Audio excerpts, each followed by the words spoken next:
نسألك يا من هو الله Bismillahirrahmanirrahim. Assalamualaikum warahmatullahi wabarakatuh.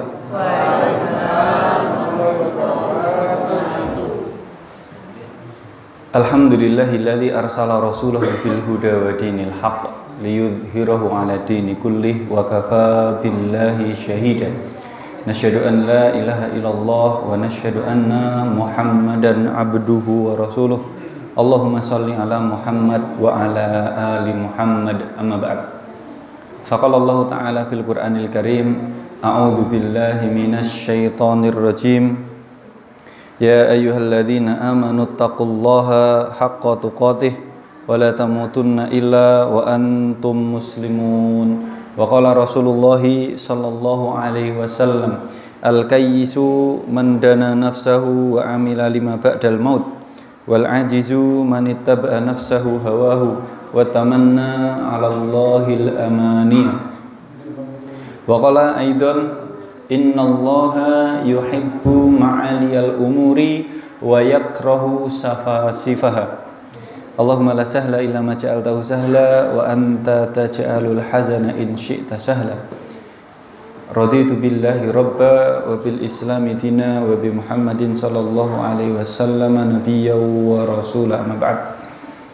Para rawuh yang dirahmati Allah Subhanahu wa taala, saderenge kula mulai mbok bilih nyuwun pangapunten sanget. Harusnya tadi maghrib saya sudah di rumah dan bisa kesini tepat waktu, tapi ternyata ada family yang besok mau berangkat umroh. Dikabari mau pamitan, nek ditunda nggak bisa. Makanya terus nyuwun pangapunten pamitannya teng Jumantono. Jadi Jumantono Jaten mriki. Nggih kaya alap-alap niku. Nyuwun pangapunten sangat mbok bilih, semoga itu bukan karena yang kami sengaja, karena beliau-beliau satu family berempat itu keleresan pangapunten ngaji Qur'ane kalih kula dari nol. Ya, makanya badhe umroh niku nek kita nggak datang kok rasanya mboten sekeco kula, jane pun tindak mawon nggak bisa gitu. Udah. Niku ingkang sepindah salajengipun monggo kita mulai majelis pengaosan Jumat kedua Masjid Nurul Yakin hari ini. Mari sama-sama kita mengucapkan alhamdulillahirabbil alamin. Mugi-mugi wawasan alhamdulillah ini menjadi penanda bahwa kita semua yang hadir di sini berusaha menjadi hamba-hamba Allah yang bersyukur. Ketika Allah Subhanahu wa taala berfirman di dalam surat Al-Insan, a'udzubillahi minasyaitonirrajim, inna hadainahus sabila imma syakiran wa imma kafura. Allah berfirman, sesungguhnya kami telah menunjukkan kepada seluruh manusia itu as-sabil, itu jalan hidayah. Jalan hidayah niku sampun jelas, sudah Allah tunjukkan, Allah buka. Maka konsekuensinya namung kalih, imma syakiran wa imma kafuran. Manusia hanya memilih satu di antara dua jalan dari konsekuensi syariatnya Allah. Dia bersyukur atau dia kufur. Bersyukur itu berarti beriman. Kalau beriman dia berarti bersyukur. Kenapa? Kalau dia beriman berarti dia meyakini dia hambane Gusti Allah, maka dengan itu dia mesti akan banyak-banyak bersyukur. Tapi kalau dia tidak sadar menjadi hambane Gusti Allah sing setiap detik, setiap waktu dikasih nikmat sama Allah, maka dia mesti kufur. Minimal kalau tidak kufur secara akidah, kufuripun kufur nikmat. Leres mboten Bapak Ibu?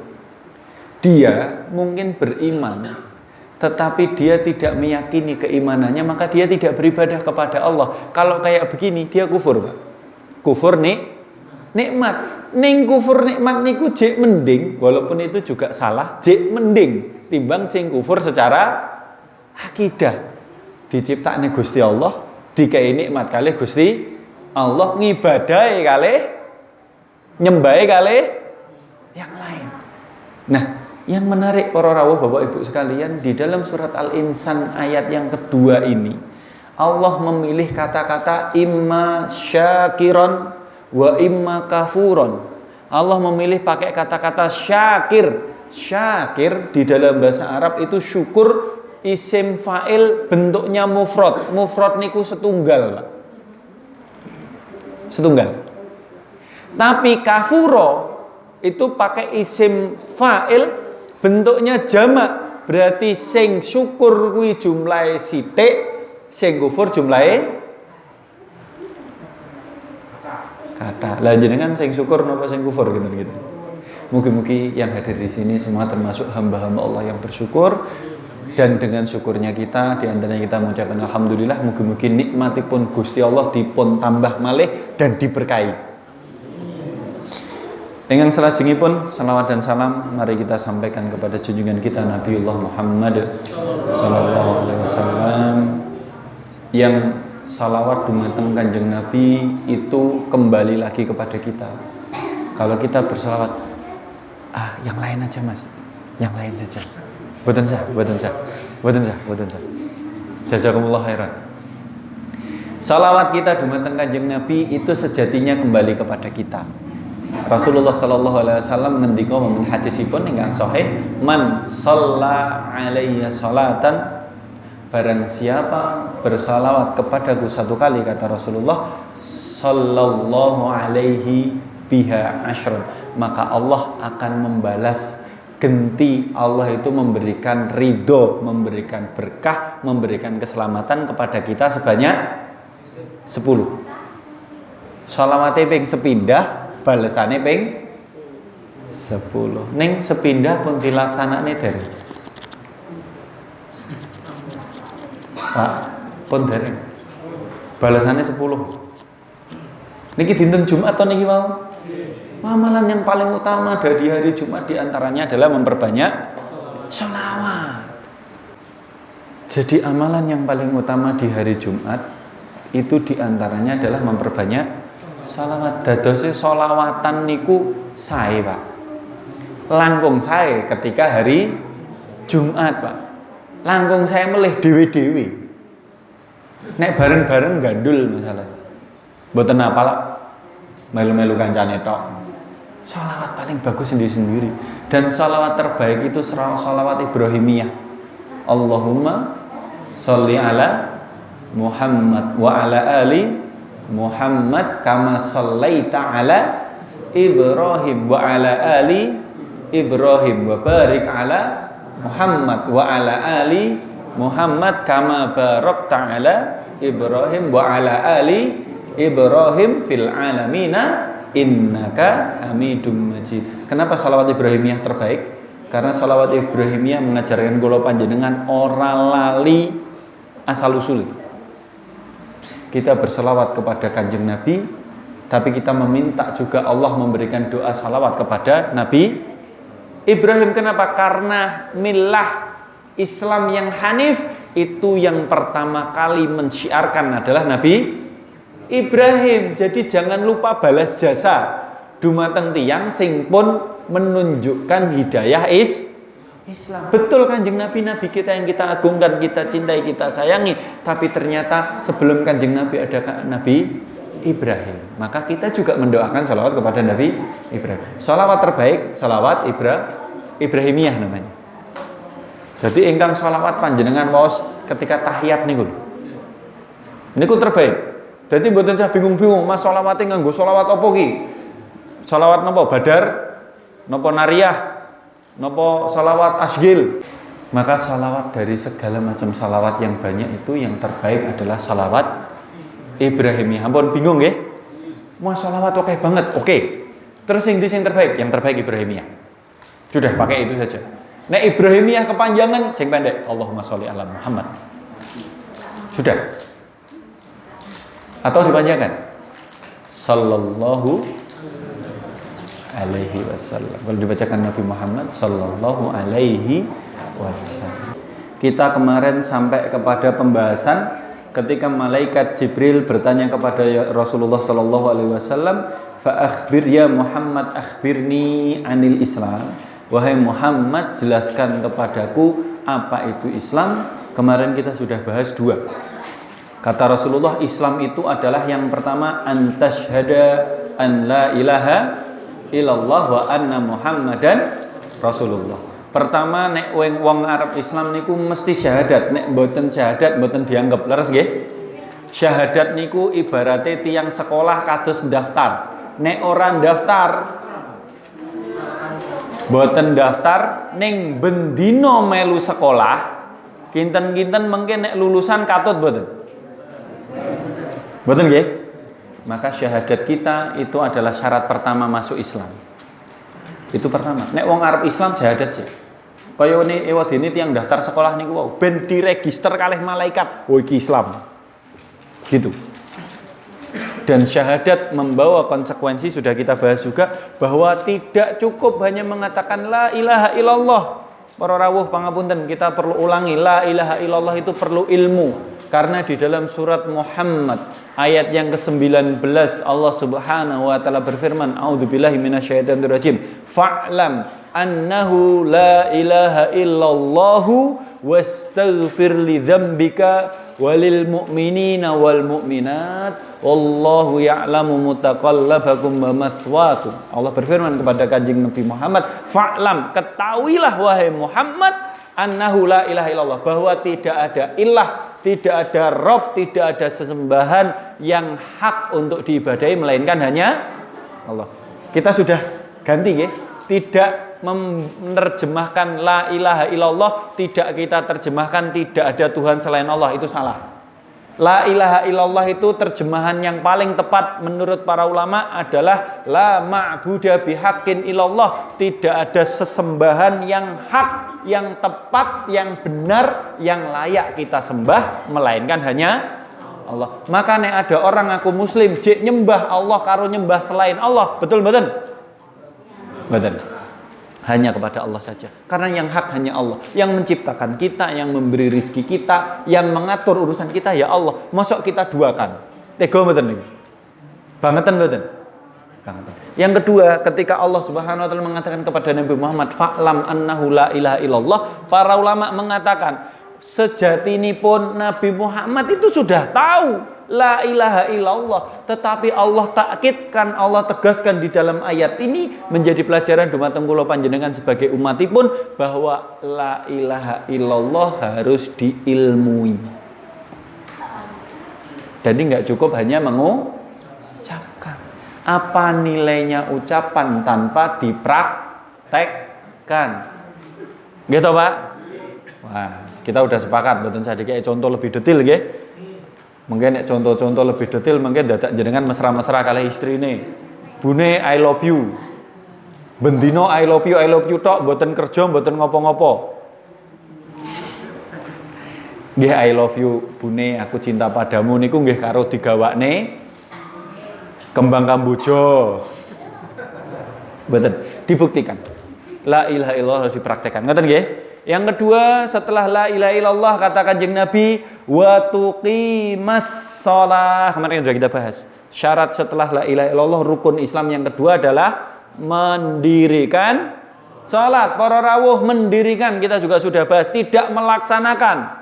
Karena kalau melaksanakan itu berarti hanya dari takbiratul ihram sampai salam, itu melaksanakan. Tetapi kata Kanjeng Nabi, rukun kedua mendirikan sholat, bukan melaksanakan. Jadi mendirikan itu dari sebelum sampai setelah, itu mendirikan. Kalau melaksanakan hanya mulai takbiratul ihram sampai salam, ini melaksanakan. Melaksanakannya ringan Pak, tapi mendirikan berat. Ngerti nggih? Kalau kemarin kita praktekkan gerakan sholat, oke, insya Allah sudah selesai. Tetapi mendirikan itu dimulai dari sebelum dan setelah. Wudunya dijaga. Ngerti nggih? Sebelum wudunya dijaga, pakaiannya dijaga. Orang sholat pakai pakaian hasil nyuri, sah atau tidak sholatnya? Siapa sing jawab sah? Gak itu, gak wani. Sing teng jaba niku bangkok banter di ngoten ki meneng. Kula ulangi, sholat pakai baju hasil nyolong, sholatnya sah mboten? Ayo, sholatnya sah mboten? Klambine nyolong lho niki. Sholatnya sah, ning gak entuk pahala. Sholatnya sah Pak, betul, sholatnya sah, tapi gak dapat pahala. Kenapa? Karena dia sholat dengan baju hasil nyuri. Makanya baju yang terbaik yang kita pakai ini, kemudian kita sholat, itu bisa jadi sholat kita sudah sah, pahalanya wirung tentu entuk. Apa meneh ki kambine nyolong?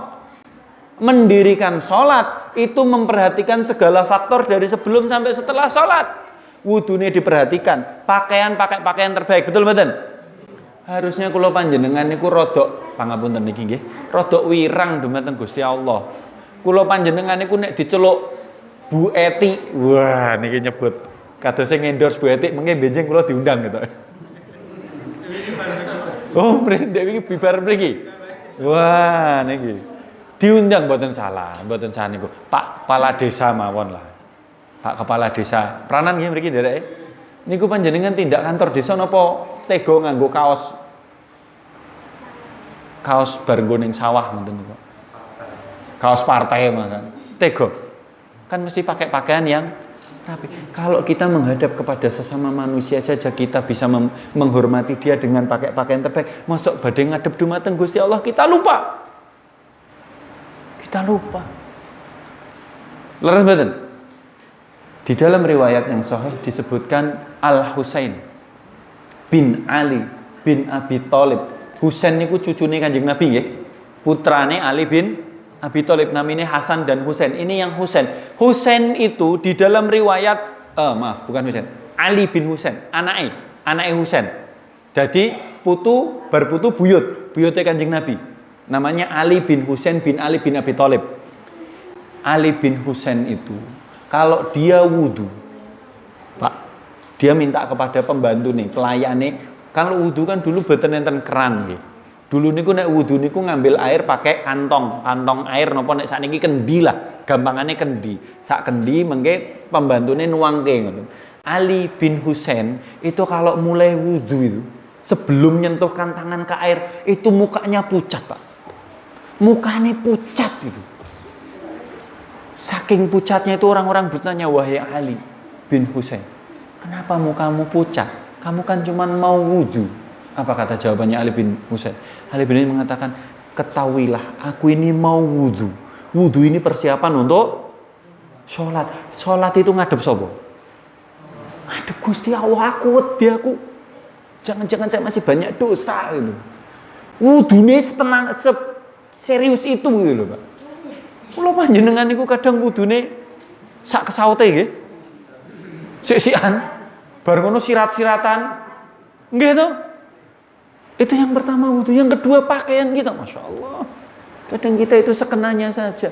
Benar, yang penting menutup aurat itu betul. Tetapi adab itu diutamakan. Sehingga di dalam surat Al-A'raf Allah Subhanahu wa taala berfirman, ya ayyuhalladzina amanu khudzu zinatakum inda kulli masjid. Wahai orang-orang yang beriman, khudzu, pakailah zinatakum, pakaian yang terbaik yang kalian miliki inda kulli masjid, setiap datang ke masjid. Ora apa-apa pameran teng masjid lambine paling apik. Kenapa? Nggo ngadep ning Gusti Allah. Ngadep ning Pak Lurah wae apik nggih Mas nggih. Batik tulis sing ora entuk dicuci nganggo deterjen. Ora entuk dicuci nganggo mesin, dilus-lus. Bapak Ibu para rawuh, kula badhe nyukani satu poin, pangapunten, ini saya termasuk kritik untuk saya dan panjenengan. Kula panjenengan kadang punya ageman-ageman terbaik tapi tidak pernah kita pakai untuk sholat. Betul betul. Batik sing paling sae niku dinggone nek kondangan karo undangan to. Betul betul. Nanti diagem sholat. Kudune nek pakaian itu pakaian terbaik menurut surat Al-A'raf yang difirmankan Allah itu dipakai sholat. Pripun, Pak? Jagonge di ngapunten. Jagonge ngapunten nggih bahasa kula nggih niki. Jagonge peng-pengan, Pak. Totalitas. Salate kaos partai sing wis ora dicuci 3 dina. Nggih mboten? Maka mari kita sekarang sama-sama mengingatkan. Allah mengatakan ya ayyuhalladzina amanu, wahai orang-orang yang beriman, khudzu zinatakum, ambillah atau pakailah pakaian terbaik. Nek wonten rezeki, Bapak Ibu boleh membeli pakaian yang terbaik, betul-betul diniatke iki tak tuku dinggo salat. Boleh. Ampun eman. Untuk salat loh ya. Pripun, Pak? Mati ora digawa, tapi memakai pakaian terbaik untuk sholat pahala, Pak. Itu mengagungkan syiar itu. Firman Allah itu, perintahnya Allah loh itu. Jadi ampun nek tuku pakaian terbaik dinggo lebaran. Sampun mundhut pakaian lebaran, Pak. Poso mawon dereng lho niki. Baju lebarannya sudah jadi. Pun diukur. Harusnya lebih kita utamakan sholat 5 waktu yang akan kita bawa menghadap Allah, kan begitu. Ini mendirikan, Pak. Selain gerakan-gerakan sholat. Kalau kemarin kita bahas gerakan sholat dari awal sampai akhir, monggo diperhatikan. Dan juga ternyata setelah sholat juga kita masih harus perhatikan apa? Setelah sholat banyak-banyak istighfar. Gitu. Maka zikir ba'da sholat yang pertama harus diucapkan seorang hamba setelah salam yang dicontohkan Kanjeng Nabi adalah istighfar minimal 3 kali. Zikir ba'da sholat setelah salam yang pertama harus diucapkan seorang hamba itu tidak lain-lain harus istighfar dulu 3 kali. Padahal para rawuh nyuwun pangapunten Bapak Ibu sekalian, istighfar itu kan biasanya kita ucapkan kalau kita melakukan sebuah dosa atau kesalahan. Memang sholat dosa? Boten. Mikirnya mboten kados mekaten. Kenapa Rasulullah mencontohkan setelah sholat yang pertama dibaca adalah istighfar? Karena kulo dan panjenengan kita semua sama-sama menyadari bahwa sebagus apapun kulo panjenengan berusaha mendirikan sholat, melaksanakan sholat kanthi khusyuk, mesti enek kurangi. Maka kita beristighfar minta ampun kepada Allah karena kita sadar sholat kita masih kurang sempurna. Itu mendirikan. Tetapi ada yang lebih parah dari itu. Ada yang lebih berat dari itu tugasnya. Setelah sholat, mendirikan sholat itu setelah sholat, berarti sholat itu membawa efek bagi kulo panjenengan. Nek bar sholat rampung jamaah metu kok masjid kok ampirane ora teng dalem malah neng warung sing enek ukluke sing enek nata kertune sing enek saubur rampene niku berarti salate dereng bener. Karena salat yang benar adalah salat yang kita nikmati, kita laksanakan sepenuh hati, dan salat itu nanti akan menjaga kita dari perbuatan keji dan mungkar. Imam Al-Ghazali di dalam kitab Ihya Ulumuddin, namanya Imam Abu Hamid Al-Ghazali, sering disampaikan mengatakan ketika Allah berfirman inna sholata tanha anil fahsya'i wal munkar, sesungguhnya salat itu bisa mencegah dari perbuatan keji dan mungkar. Tapi hari ini banyak orang yang sudah sholat tapi masih bermaksiat. Ibaratnya nek tiyang gojekan niko STMJ, sholat terus maksiat jalan-jalan. Niku berarti yang salah adalah sholatnya. Maksudnya bukan sholat itu jadi salah, enggak, tapi orang yang melaksanakan sholatnya yang salah. Kenapa? Bisa jadi sholatipun belum sempurna, bisa jadi wudhunya belum genep, bisa jadi gerakannya belum tumak nih, nah maka belum bisa menjaga dia. Kalau sholatnya sudah dia nikmati, pangapunten, fa insyaallah keimanannya akan muncul. Kalau keimanannya muncul, kula panjenengan niku jujur mawon, kalau kita melaksanakan dosa tenang mboten? Tenang mboten Pak Bu? Mboten. Kita kalau jujur dengan keimanan kita, kalau kita melakukan dosa, saderenge nglakokne dosa iki deg-degan. Nggih ta? Kita dijaga dengan keimanan itu oleh Allah dengan tanda paling minimal deg-degan. Maka nek deg-degan, ora tenang tinggal ki dosa niku. Karena orang kalau berbuat kebaikan itu ora mungkin deg-degan. Panjenengan tidak teng masjid nglebokne infak 50.000 misalnya, ngapunten nggih. Deg-degan mboten? Ning ya rada getun kadang. Lah kok 50.000 sing mlebu ora sing 2.000 kan ngoten. Ya nek digetune niku urusan benten nggih. Ning kan mboten deg-degan, Pak. Tapi nek jenengan tidak teng masjid nggawa cuthik jipuk 50.000 deg-degan mboten? Deg-degan. Konangan tanggane kan.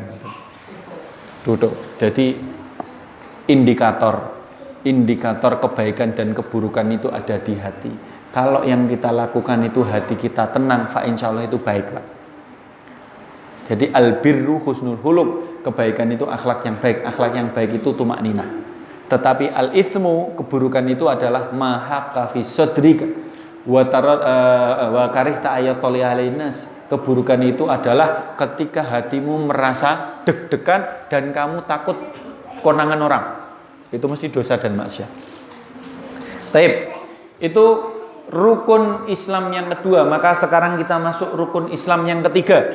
Rukun Islam yang ketiga kata Kanjeng Nabi, nek islamiku wis syahadat, yang kedua udah sholat, maka melaksanakan yang nomor 3, tapi urutannya ini dibalik. Biasanya setelah sholat itu satu paket dengan zakat. Biasanya. Tetapi di sini dibalik sama, oh ya betul. Setelah sholat itu zakat. Zakat itu satu paket dengan puasa. Waktunya maksudnya. Karena biasanya zakat itu dikeluarkan di akhir Ramadan. Zakat fitri atau sing masyhur di kalangan masyarakat umum kula panjenengan zakat fitrah itu kan akhir Ramadan nggih. Dan zakat mal atau zakat harta bagi orang yang sudah diberi kelebihan harta di atas nisab bertahan 1 tahun. Nah niki. Ora rawuh. Kita bahas zakat dulu sebelum ke puasa. Zakat itu dari kata zakka yuzakki, artinya mensucikan. Jadi siapa yang membayar zakat itu sejatinya dia membayar nilai untuk mensucikan diri. Sehingga kita menutup rangkaian ibadah puasa siam Ramadan dengan membayar zakat. Secara bahasa syar'inya zakat fitri, Pak. Bahasa syar'i sebenarnya zakat fitri, bukan zakat fitrah, supaya tidak salah. Supaya tidak salah. Zakat fitrah itu nanti orang kan kembali ke fitrah, Mas. Enggak, bukan. Zakatnya zakat fitri. Gitu ya. Zakat fitri, oke lah, bahasa umumnya zakat fitrah itu dibayarkan di akhir Ramadan, itu supaya menjadi pemungkas dari amalan puasa kita selama bulan Ramadan. Wis berusaha ngibadah selama Ramadan, maka diakhiri dengan membayar zakat fitri atau zakat fitrah itu supaya di akhir itu jiwa kita juga tersucikan.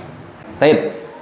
Kita kembali. Zakat fitri itu hari ini kadarnya ada yang diperselisihkan. Ngaten nggih? Panjenengan nek bayar zakat fitrah pinten? 3 kilo? 2,5 kilo? Pinten, Pak? 3 liter, Mas. Iya, 3 liter itu kalau dikonversikan ke kilo itu kalau 2,5 kurang. Yang paling mendekati menurut fatwanya Dr. Wahbah Az-Zuhaili, hari ini salah satu ulama fikih rujukan niku asmonipun Dr. Wahbah Az-Zuhaili. Tesih sugeng insyaallah. Iya, masih hidup insyaallah. Beliau memberikan penengah bahwa kadar ukuran zakat fitrah yang dibayarkan oleh masing-masing jiwa yang punya kelebihan harta itu adalah kelebihan bahan makanan untuk 1 hari itu sudah wajib membayar, itu kadarnya 3 liter jatuhnya 2,71. Sehingga karena 2,71 maka dibulatkan menjadi kurang lebih 3 kilo supaya tidak kurang. Nek luweh mending, nek kurang ojo. Nek kurang niku mboten sah. Nek luweh dianggap sedekah. Ngoten nggih? Jadi besok mugi-mugi nek mriki disepakati monggo, saya tidak mau pakai sok. Kalau sudah ada sok tidak apa-apa, tapi soknya tolong sok yang sudah tersertifikasi. Karena ada sok yang kemarin baru dimunculkan, itu soknya, satu sok itu ketika di kilo hanya 2,4 kilo. Ya, ada sok yang agak kecil. Soknya pakai soknya negeri Syam, itu 2,4 saja.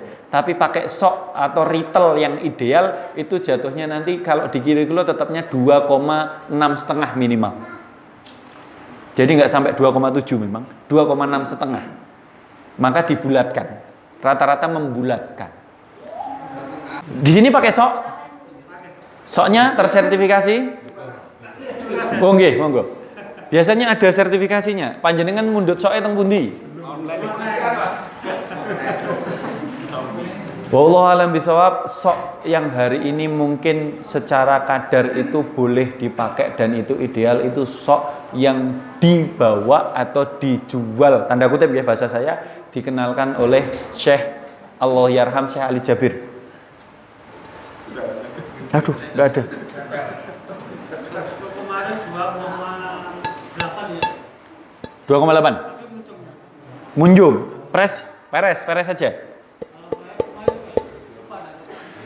Ya 2,8. Sebentar, ini ditaruh sini. Ini untuk bagi ulang nopo untuk orang bayar? Kemarin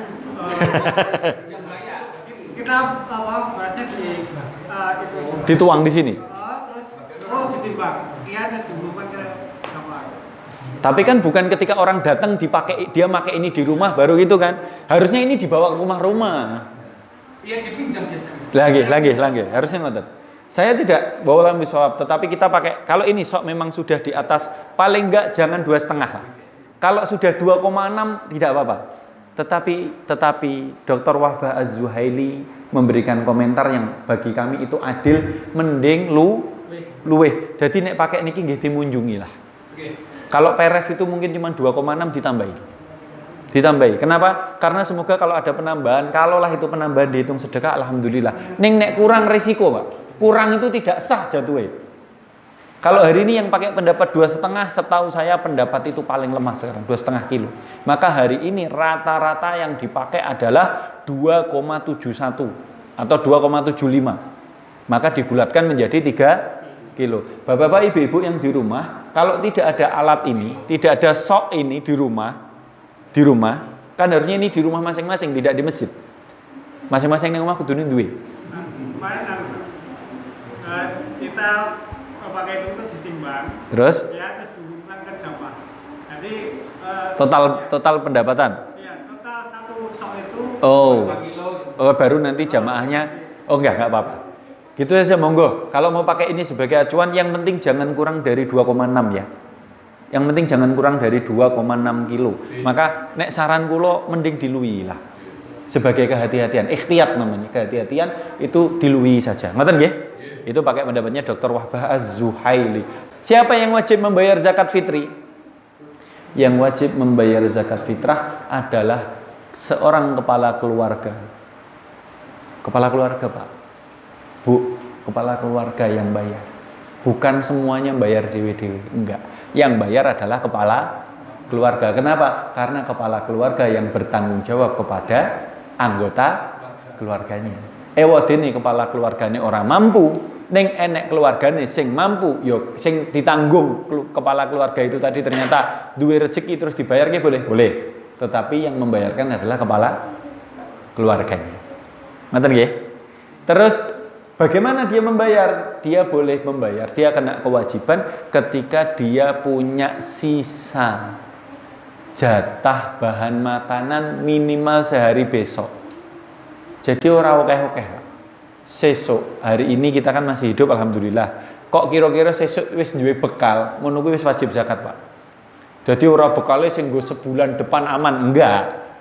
Sehari besok kita sudah punya cadangan makanan, itu berarti kita sudah boleh bayar, sudah jatuh wajib bayar zakat. Dan termasuk ketika kayak begitu, termasuk janin yang masih di dalam kandungan. Kalau kepala keluarganya mampu, maka janin ini juga wajib dibayarkan zakatnya. Walaupun para ulama berselisih, janinnya harus usia berapa? Di bawah 4 bulan atau di atas 4 bulan. Maka kalau pakai pertanyaan itu yang lebih dikuatkan adalah terutama yang sudah di atas 4 bulan. Karena setelah 4 bulan itu sudah ditiupkan ruh, maka dianggap sudah sebagai makhluk hidup walaupun belum lahir. Itu sudah dibayarkan zakat. Sebelum 4 bulan diperselisihkan. Ning nek badhe ngati-ati ya dihitung mboten napa-napa. Nilainya ibadah. Gitu ya. Zakat fitri. Kemudian kapan dibayarkan? Zakat fitri dibayarkan paling afdol adalah setelah sholat subuh sampai sebelum sholat Idul Fitri. Paling afdol. Kita bicara paling afdol ya Pak. Paling afdol itu setelah sholat subuh di hari Id sampai sebelum pelaksanaan sholat itu paling afdol. Tetapi jagani nek ketrucut. Nyambung ya, nek ketrucut yang mriki paham nggih? Nek kebablasan maka boleh dibayarkan sebelumnya. Sebelumnya sehari, 2 hari, seminggu boleh. Untuk kehati-hatian boleh. Tetapi memang kalau pakai afdoliyah paling afdol niku ba'da sholat subuh sampai sebelum sholat Id. Ning nek kepanitiaan masjid rata-rata nek badhe cuman ba'da subuh sampai Id ruwet. Betul nggih? Gua iki padha wis sibuk dhewe-dhewe bar salat subuh iki anake wis gregele oleh arep nganggo klambi anyar ya masalahe. Ya toh, Pak. Sing gedhe wae nek duwe klambi anyar rembet sewengi didelok-deloki pantes ora. Fokusnya pun benten, ngoten nggih Pak nggih.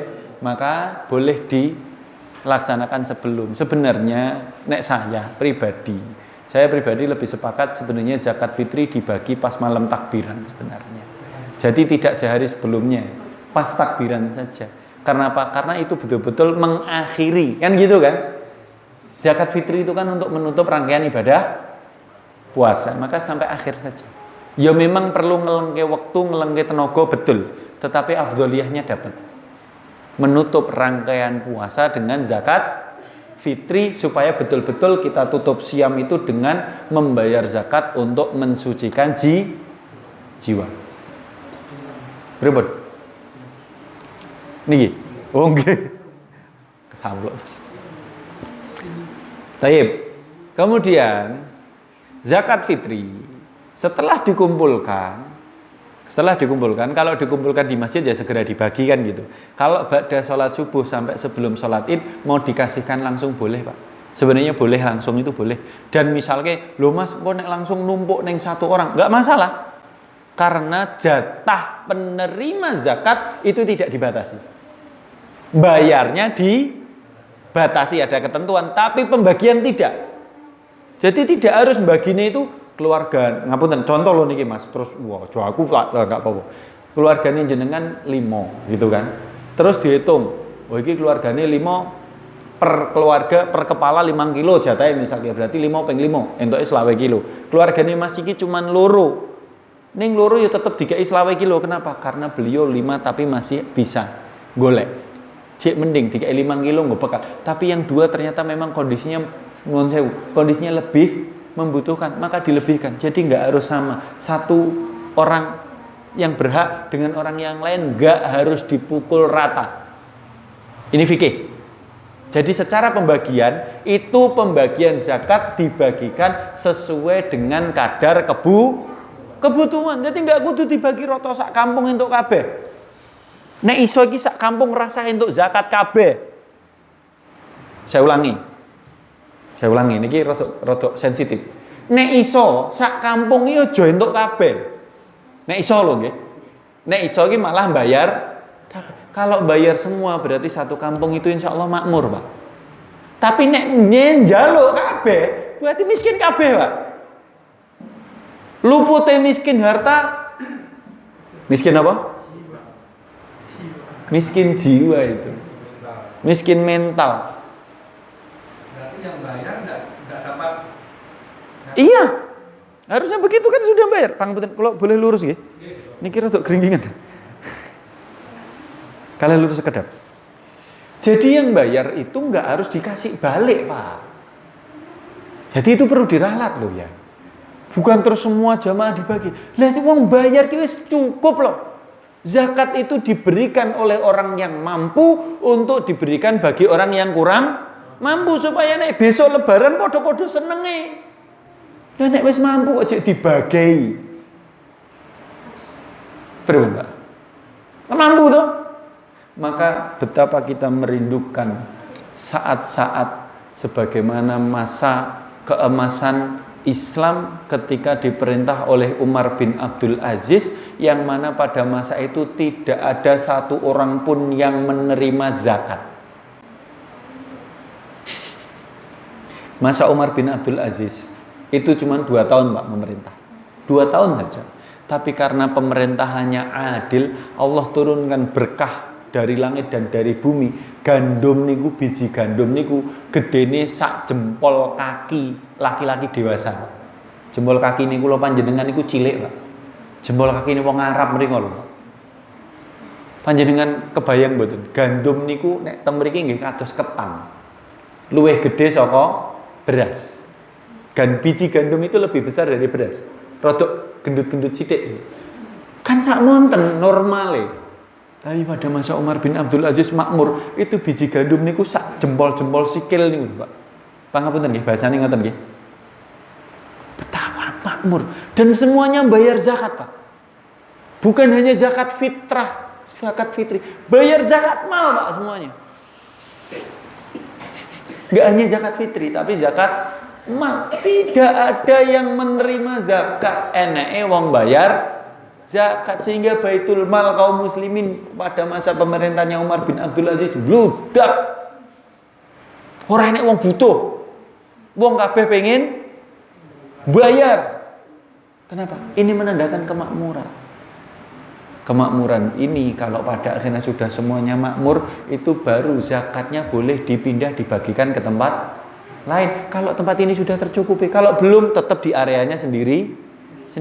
Dan tadi kula pangapunten kula matur, zakat fitri itu masing-masing kadar pembagian itu tidak harus sama. Asasnya adalah sesuai kebutuhan. Jadi kalau masjid sini menjadi sentral pengumpulan zakat fitri, kemudian nanti pas pembagian itu enggak harus semuanya dapat. Enggak. Prioritas dulu. Yang paling butuh, nuwun sewu nggih bahasanya, yang paling miskin. Kenapa? Supaya dia juga bahagia. Wis duwe cadangan bekal untuk besok, sama-sama bahagia lebaran. Makan-makan. Idul Fitri itu bukan kembali kepada fitri, bukan mengembali kepada fitrah. Idul Fitri kuwi balik mangan. Al fitri di situ itu dari kata fatur. Fatur kuwi sarapan, Pak, dahar. Jadi Idul Fitri kuwi hari raya sing ditandai makan. Kan sunahnya Idul Fitri itu sebelum berangkat sholat harus makan dulu. Sunah bukan harus, dianjurkan makan dulu. Ini penanda Idul Fitri itu makan-makan. Lah nek wong sing miskin ora dikei bekal, lah sesuk arep dahar nopo? Arep melu bahagia kok ngendi kan gitu. Ngoten nggih? Monggo mungkin dipun kaji melih, tapi yang jelas pembagiannya tidak harus sama, disesuaikan aja dengan asas kebutuhan. Kalau ini di tahun kemarin ketika di masjid kami di perumahan itu termasuk urusan ini saya kritisi betul-betul. Kenapa? Karena pas setahun sebelumnya pas Covid itu tetangga saya itu ada yang dokter, Pak, dokter spesialis. Qadarullah pas Covid itu dia karantina, Pak, isolasi mandiri selama Ramadan di rumah. Dikei zakat, Pak. Lah kula lho mencak-mencak. Loh kok dia dikasih zakat itu loh. Ini orangnya mampu. Bener dia nggak kerja sebulan. Ning duit-duit akeh. Betul, Pak. Akhirnya dia dikasih jatah. Nuwun sewu nggih, niki kasus saya ceritakan. Dikasih jatah 25 kilo, Pak, malah. Karena batie sekawan. 5. Suami, istri, anak 2, pembantu 1. Dikasih masing-masing dihitung 5 kilo. Dikasih 25 kilo beras zakat. Karena dengan alasan dia nggak kerja selama 1 bulan. Bareng ngoten dikirim. Sing ngirim cacah nggih. Remajane kalih kula kan biasanya ngobrol. Cacah piye ngoten. Rawani kok, Mas, jare bapak-bapak kudu kok, Mas. Ya wis, kula ngoten. Mari kita lihat apa yang terjadi. Der tenan. Bar dikei beras lawe kilo tengah arep omah, istrine bingung. Kok kami dikasih zakat? Kok kami dikasih zakat? Apa kami dianggap miskin banget? Niku suami istri dokter semua. Dokter semua. Kebetulan yang istri sudah nggak praktek memang. Yang suaminya kebetulan off. Ketika itu Covid kan, dia nggak kemana-mana. Dikei zakat tuh bingung, loh kok kami dianggap sebagai orang miskin piye? Nuwun sewu. Akhirnya itu nggak cukup di situ, ditambahi lagi ada ungkapan yang harusnya nggak kita dengar. Ungkapannya, aku ora tau mangan beras koyo ngono kuwi. Makan ra enak banget nih. Karena memang dia harusnya nggak layak dapat jatah itu, yang layak dapat jatah pangapunten. Bukan karena beras zakat beras elek mboten nggih. Tapi kadang mereka punya standar sendiri yang kita nggak nggak pakai standar itu kan gitu. Harusnya diberikan memang kepada yang orang yang butuh. Orang yang butuh niku pangapunten kadang entuk beras jatah raskin sing krikile karo beras oke krikile wis syukur. Gitu betul, Pak? Ya mereka ini harusnya layak mendapat jatah. Oke? Zakat fitri ada yang ditanyakan? Kalau sama kalau kemarin kan sini satu desa itu sama. Samanya gimana? Misalnya 10 liter semua. Dibaginya? Iya, itu berarti menurut kebutuhan tadi. Iya, itu nggak adil. Adil itu nggak harus sama. Betul betul. Adil itu nggak harus sama. Misalnya satu orang nanti dapat 1 kental juga boleh. Ya ada masalah toh.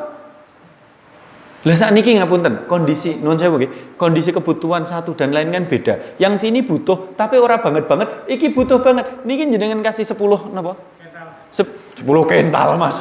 Alhamdulillah. Kental lah gitu.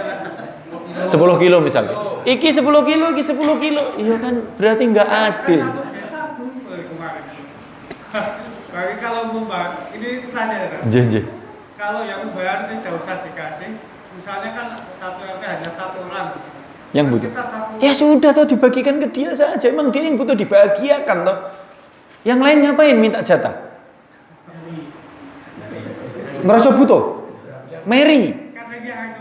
Mary ini berarti miskin jiwanya itu. Kok seneng dianggap miskin karo Gusti Allah loh. Orang yang dikasih zakat, nuwun sewu, ini tidak mengkerdilkan kan enggak. Orang yang dikasih zakat itu karena mereka dikasih ujian oleh Allah berupa kemiskinan. Lah kowe wis sugih ngopo njaluk jatah? Berarti kowe merasa miskin, ora syukur karo karunia Gusti Allah. Pangapunten, di depan ada Pak Heru. Mangke konsultasi ke Pak Heru. Ini Pak, supaya pengen orang itu kan sendiri-sendiri ya. Nggih. Karena orang duit tapi pengen zakat.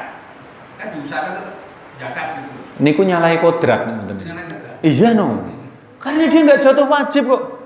Ngapain kalau nggak wajib dia mengusahakan itu? Apa mulai dadak ngutang barang ngoten misalnya? Enggak. Para rawuh yang dirahmati Allah Subhanahu nyuwun pangapunten bahasa saya kadang agak seperti ini nggih, vulgar. Saya tidak bermaksud apa-apa. Tetapi Islam itu mudah kan gitu. Islam itu mudah, tidak ada yang mempersulit diri kecuali dia patah. Nek memang orang wajib yo ora usah diusahakan. Nek wis wajib kudu dilaksanakan. Contohnya kurban. Kurban itu bagi yang sudah punya kelebihan harta. Rasulullah SAW bersabda, "Man lahu sa'atun atau si'atun, barang siapa yang punya kelebihan harta, falam yudhohi, tapi dia nggak mau berkurban, diancam sama Kanjeng Nabi, fala yaqraban musolan, ojo sekali-kali ojo pisan-pisan nyedaim tempat sholat kami, ora dianggap, tidak termasuk barisan kaum muslimin itu, karena dia sudah punya kelebihan harta. Jadi nek wis duwe, wis jatuh tanda kutip kalau boleh dikatakan wajib, karena kurban ada yang menghukumi wajib kan. Kalau sudah jatuh wajibnya tapi dia tidak bayar, dia kena ancaman, Pak. Tapi kalau dia memang tidak mampu, belum punya kelebihan, ya sudah, kan kembalinya kepada kejujuran diri toh. Nggih mboten? Kula nyekel duit niki, misalnya, kula nyekel duit 10 yuta misalnya. Luwih nggih Pak nggih, misalnya nggo tuku wedhus turah nggih. Nek sapi kurang lah. Wedhus kan turah. Ning jujur, aku duwe duit ke 10 yuta ki, aku duwe utang apa ora? Bayar utang kalih bayar korban, mana yang lebih didahulukan? Bayar utang. Bayar si utangi. Walaupun ada ulama mengatakan kalau memang ada sing dijaga nenggo bayar utang nantinya boleh berkorban, itu boleh. Tetapi kalau tidak jangan dipaksakan. Karena secara syar'i ibadah itu punya, ngoten Pak. Iya dia pengen bayar karena pengen dapat afdoliyah itu betul, tetapi salah secara tindakan karena apa? Karena kewajiban dia gugur walaupun dia tidak membayar zakat fitrah. Karena Allah sedang uji dengan kesempitan hidup, tanda kutip bahasa lebih lugasnya kemiskinan misalkan, maka belum tidak dimaknai secara langsung bahwa dia tidak tersucikan, tidak. Kemiskinannya dia, ujian kemiskinan yang dia jalani dengan sabar itu sendiri sudah menjadi pensucian jiwa. Wong miskin sabar itu pahalanya besar. Ning nek miskin sombong dosane lho betul ada 3 3 golongan yang mendapat laknat Allah itu yang pertama orang miskin tapi fakir tapi sombong. Lah kowe ngarep sombong kayak apa nih wong fakir? Kan begitu. Harusnya ketika dia diuji dengan kefakiran, dia tidak sombong tapi dia malah lebih sabar, merendah. Bisa jadi kita diuji dengan kefakiran itu supaya Allah pengen mendengar rintian doa kita setiap malam. Gitu, Pak? Nggih mboten, Bu? Nek lagi butuh kalau Gusti Allah mesti dongane tenanan. Nek lagi bar dikei rezeki rodok males-malesan. Nggih mboten? Bisa jadi kita diuji itu karena Allah rindu dengar doa kita, doa yang kadang sambil merintih. Loh, Allah itu seneng loh. Nek hambane nyuwun nganti merintih-rintih itu seneng Allah. Tondone tenanan hamba ini butuh tenan karo Gusti Allah gitu loh maksudnya. Maka bentuk tauhid, sebagian ulama mengatakan bentuk tauhid yang paling murni dari seorang hamba adalah doa dia ketika dia butuh. Kuwi tenanan, nganggepe Gusti Allah tenanan. Zakat fitri ada yang mau ditanyakan lagi? Tenang loh niki. Nek sampun loh niki. Sampun. Minimal 2,6 kilo. Minimal. Idealnya 2,75 atau ada kemarin ada fatwa 2,685. Tapi daripada mumet-mumet dengan bilangan-bilangan di belakang dibulat kemawon nggih. Minimal 3 kilo. Dan saran saya tidak bayar zakat fitri dengan uang. Sudah, masjid nggak usah memberikan ruang. Niki yang kang dados takmir masjid niki, takmir muhtadin juga.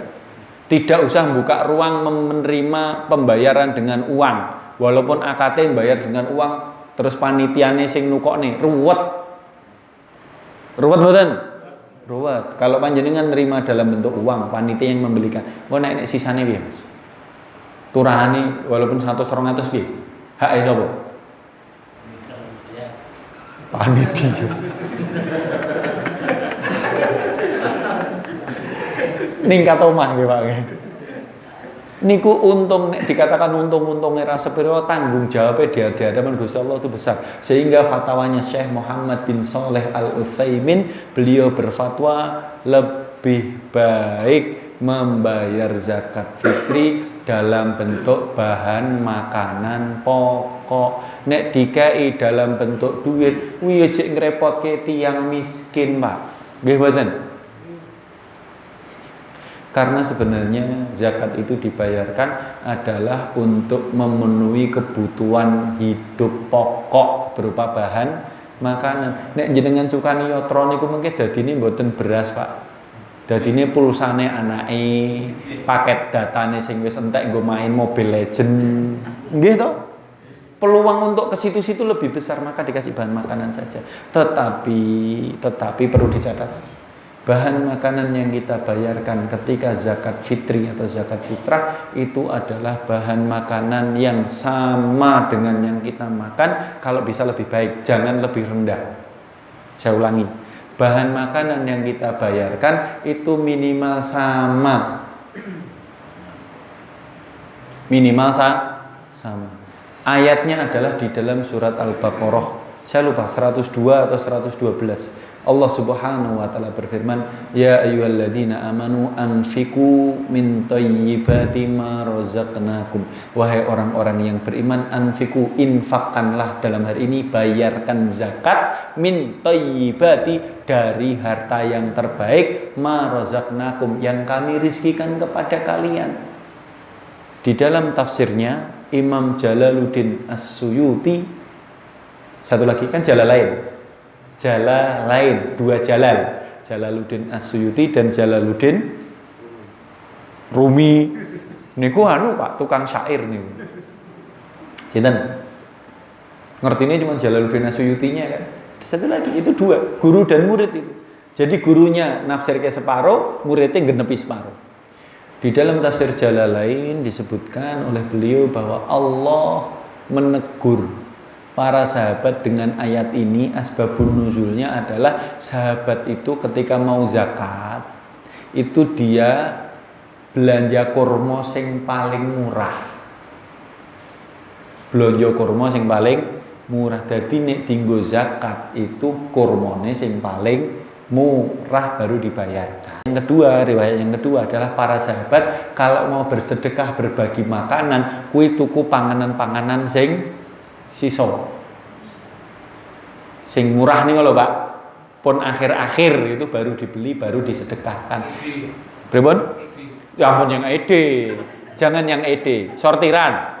Nek ede wis ra layak, sortiran. Jadi tuku sing wis turahan-turahan, dadi ben entuke murah tur akeh baru disedekahke. Maka Allah tegur, wahai orang-orang yang beriman, infakkanlah harta yang terbaik dari yang kami rizkikan. Maka ketentuan zakat itu minimal sama. Nek panjenengan daharipun sehari-hari di rumah beras mentek wangi, yang dibayarkan zakat yang mentek wangi. Walaupun nanti pada akhirnya dikumpulkan di masjid jadi satu terus tercampur baru urusan lain. Tetapi yang panjenengan dahar nopo minimal itu. Nek iso luwih apik. Karena semakin bagus pahalanya semakin banyak. Biasanya berasnya ya sing rego 12.000 misalnya saat niki nggo bayar zakat karena kita mengagungkan syiar, maka kita beli beras yang harga 14 atau 15.000 boleh atau tidak? Boleh, bahkan lebih baik. Minimal sama. Ojo terus berasnya ning sing didahar teng dalem biasanya 12.000 nggo bayar zakat golek raskin sing regane 8.000. Menir.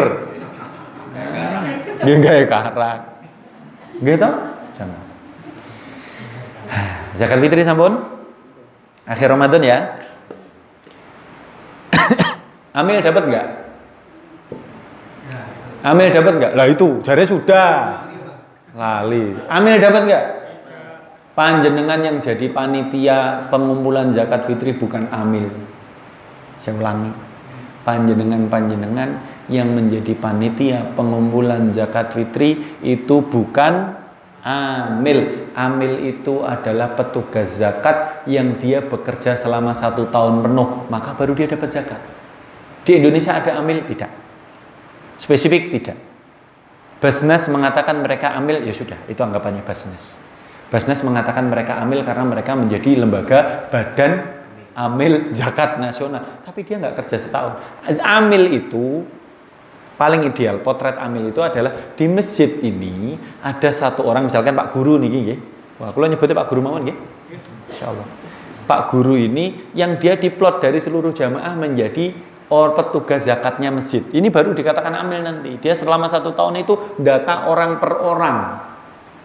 Jadi amil itu tugasnya riwah, Pak. Maka dia berhak dapat zakat dari situ. Dia mendata per orang selama 1 tahun. Iki sing wis masuk kriteria wajib zakat mal, iki sing ngurung, iki malah sing layak dapat zakat. Itu dia punya datanya dan setiap waktu dia update dan akhirnya nanti dia ingatkan masing-masing itu. Pak, jenengan niki anu lho niki. Niki hartanya sudah mulai masuk mencapai nisab lho niki, misalnya nanti mbak zakat mal ya, sudah sampai nisab, sampai kadarnya. Niki mulai dicatat nggih. Itu diingatkan terus, dikerja terus. Maka di akhir dia baru berhak mendapat zakat. Panitia zakat setiap akhir Ramadan itu bukan amil, tapi panitia. Manitiane telung dino merasa berhak dapat zakat, Pak. Berarti merasa miskin berarti ya. Kalaulah panitia itu harus pangapunten nggih, karena memang bekerja kan, karena memang mencurahkan waktu dan tenaga kadang kan, pikiran juga misalkan, kalaulah harus ada imbalan, maka alangkah lebih baiknya diambilkan dari infak operasional masjid. Boleh. Kenapa? Karena mereka sebagai petugas pemakmur masjid. Jadi infak di masjid boleh, Pak, untuk kemakmuran dalam konteks memberikan, mengapunten, bukan gaji ya. Bukan gaji, uang lelah atau yo bonus lah, ditukoni sego padang misalnya, itu boleh. Boleh. Jadi infak yang dimasukkan ke masjid dalam konteks kemakmuran masjid itu penggunaannya luas. Pangapunten, ada di sekitar kita ada satu organisasi Islam yang mereka secara ijtihad pendapat mengatakan dana infak masjid tidak boleh sama sekali digunakan untuk keterkaitan dengan makanan. Saya ulangi, dana infak yang masuk ke masjid nggak boleh digunakan yang keterkaitannya dengan makanan. Jadi nggo nukokne snack pengajian, nggo napa meleh?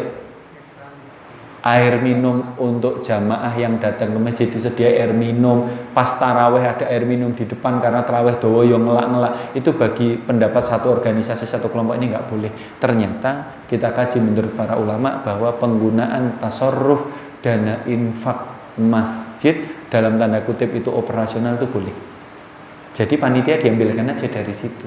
Ning yo ora kudu nuntut. Lah aku kerja 3 dino, sedino 50.000, 150.000. Nek kalih kula niku niki enten ngoten ya kula adahi. Ayo masuk sini. Lah panjenengan badhe golek ngamal napa golek kerja. Nek teng masjid niku niate lillahi ta'ala wedene entuk bagian, ada apresiasi itu alhamdulillah. Ning nek masjid dana operasional infak sik kurang kudune malah ditambah ya aja malah kurang. Ngoten nggih? Jadi panitia baiknya tidak mengambil dari zakat itu, tapi kalau disepakati harus ada tali asih, ambilkan saja dari infak operasional masjid. Ngoten nggih? Mas, nek duit ora wagu Mas. Beras enggak apa-apa, ambilkan dari dana operasional masjid tukokne beras. Sing penting beras toh. Bukan rokok. Gampang. Rokok Mas. Rokok.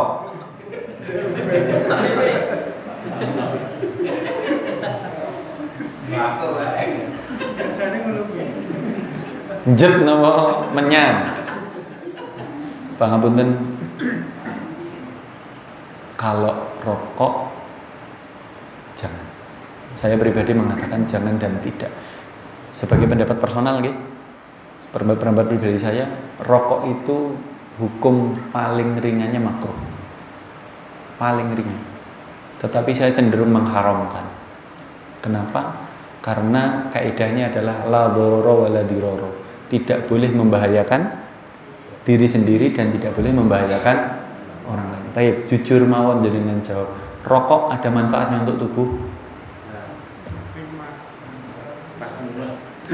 Ada jenengan sing nyumet ada. Jujur loh nih, jujur. Saya jujur mawon. Ada manfaatnya untuk tubuh?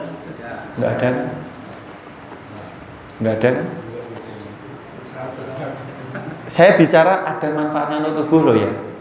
Kalau panjenengan mengatakan Mas merokok rileks, Mas merokok itu ngurai pikiran, Mas merokok niku bantu melek nek pas nyopir, Mas, itu urusan yang lain Pak. Saya hanya bertanya ada manfaatnya untuk tubuh nggak? Ada nggak?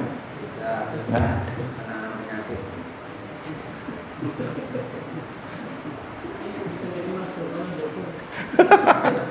Mas Joko, pripun? Sampun pinten bungkus. Tapi ini pendapat personal saya nggih. Kalau panjenengan masih mau pakai pendapat yang lain silahkan. Saya tidak memaksakan, tetapi kaidahnya tidak boleh membahayakan diri sendiri dan juga tidak boleh membahayakan orang lain. Kan ngoten. Qadarullah istri kula niku bidan dan hari ini lebih fokus terapi bayi, Pak. Terapi bayi dan banyak kasus bayi itu sakit bukan dari dia tetapi dari bapak. Bapaknya perokok aktif walaupun tidak di rumah. Walaupun tidak di rumah karena kandungan nikotin yang menempel di baju itu lebih berbahaya kepada orang lain yang berinteraksi daripada untuk dirinya sendiri. Dan anak kecil, hari ini banyak sekali kasus di Indonesia bayi kena pneumonia. Pneumonia itu paru-paru, gagal paru-paru nih Pak. Sesak sampai akhirnya harus opnam dan pada titik tertentu sudah akut sehingga meninggal, itu sebabnya ini. Maka monggo saya kembalikan ke panjenengan saja, saya tidak mendikte, itu tadi saya sampaikan pendapat personal. Kalau bisa ya dikurangi ya Pak, siji-siji bendino ya. Ngurangi siji-siji. Boten dikurangi itu ya kalau bisa ditinggalkan.